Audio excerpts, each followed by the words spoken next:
to serve 2 life sentences back to back. 1 for each of your victims. So be it.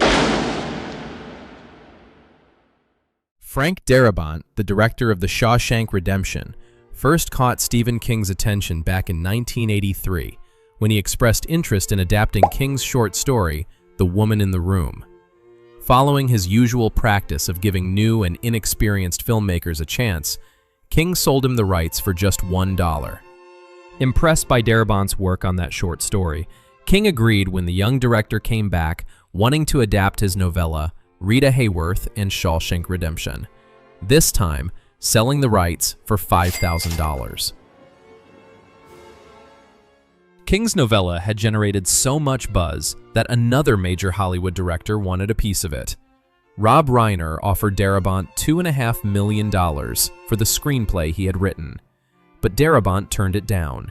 In his own words, "This was my shot at doing something truly great." Shortly after, Castle Rock purchased the screenplay, and Darabont agreed to waive his own directing fee just to get the film made.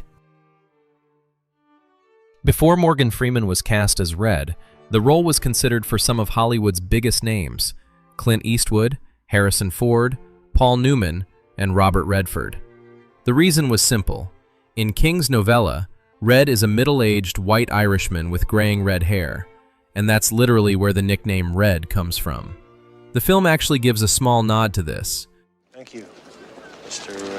Red. Name's Red. Red. Why do they call you that? Sidney Poitier, one of the names approached, turned the role down, feeling that playing a convicted murderer wouldn't serve the image of black men in Hollywood. Charlie Sheen, on the other hand, wanted the role so badly that he called a Castle Rock executive and offered to work for minimum wage, even proposing a 30-minute screen test to prove he could do it. Darabont flatly refused. The director later said he had always envisioned Morgan Freeman in the role, for his quiet dignity and commanding presence. Let me tell you something, my friend. Hope is a dangerous thing. The lead character, Andy Dufresne, a wrongly convicted man, was brought to life by Tim Robbins in what would become the defining role of his career. But Robbins wasn't the first choice. When Rob Reiner was attached to the project, he had Tom Cruise in mind. Cruise, however, was hesitant to work with such an inexperienced director and said he'd only accept the role if Reiner stayed on to oversee the production. When Reiner responded, "Either I direct it or I'm out," Cruise walked away too.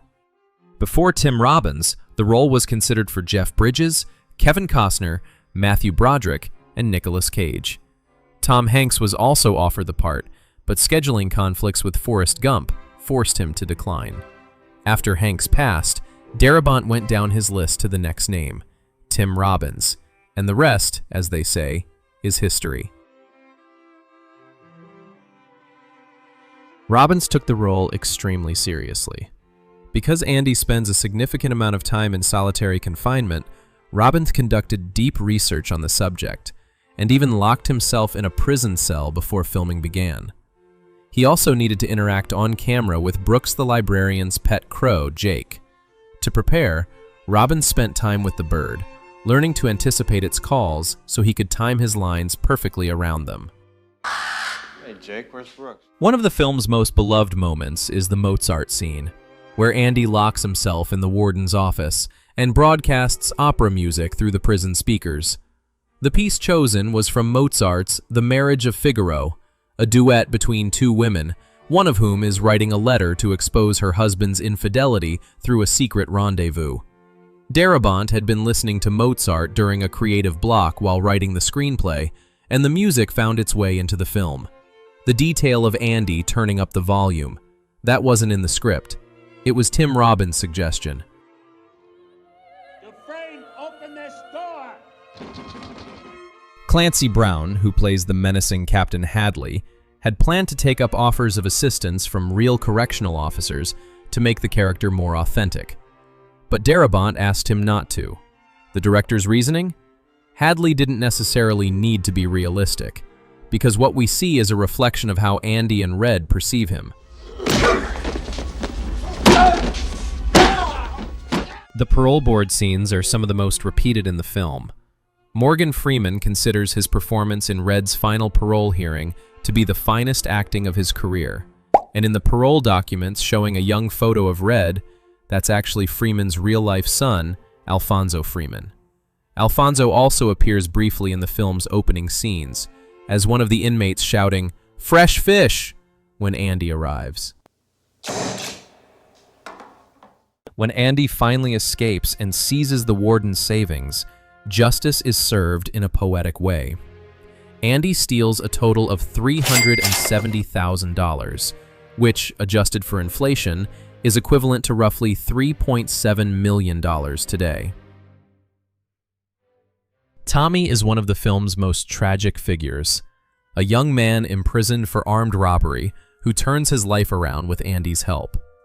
When it's discovered that Tommy holds information that could exonerate Andy, Warden Norton has Hadley shoot him dead. The role went to Gil Bellows, though Darabont had originally wanted Brad Pitt, who passed in favor of Interview with the Vampire. Not content with just writing and directing, Frank Darabont appears in the film twice in cameo form. In the opening scene, the close-up hands loading a gun in Andy's car, those are Darabont's hands. And later, when Andy carves his name into the cell wall, those hands belong to Darabont as well. The most iconic image in Shawshank is undoubtedly the escape sequence. Andy crawling through 500 meters of sewage pipe, emerging at the other end and collapsing into the river. The crane shot of him standing in the rain, arms stretched wide, embracing his freedom, has become one of cinema's most unforgettable images. Cinematographer Roger Deakins, however, isn't a fan. He's called it one of the shots I hate, explaining that he felt it was overlit. To make matters more dramatic, every single take of that shot came out of focus. By sheer luck, only the very last recording was sharp enough to use. The film had a budget of $25 million and earned only $16 million in its initial theatrical run, failing to even recoup its costs. There are a few theories about why. For one, it opened in direct competition with Forrest Gump, a cultural phenomenon that had already crossed $200 million and undoubtedly pulled audiences away. The title was also cited as a problem. Many viewers simply had no idea what the Shawshank Redemption meant.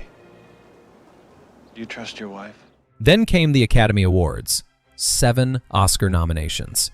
The film earned another $10 million at the box office on the strength of that attention. Buoyed by the momentum, Castle Rock ordered an extraordinary 320,000 VHS copies for the rental market, an unprecedented number for a film that had earned just $30 million. But the gamble paid off.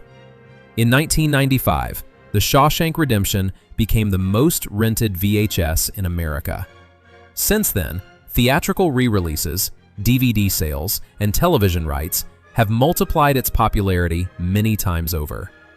Bob Gunton noted that the film generates around $100,000 annually from TV broadcasts alone. It currently holds the title of the most repeated film in American television history.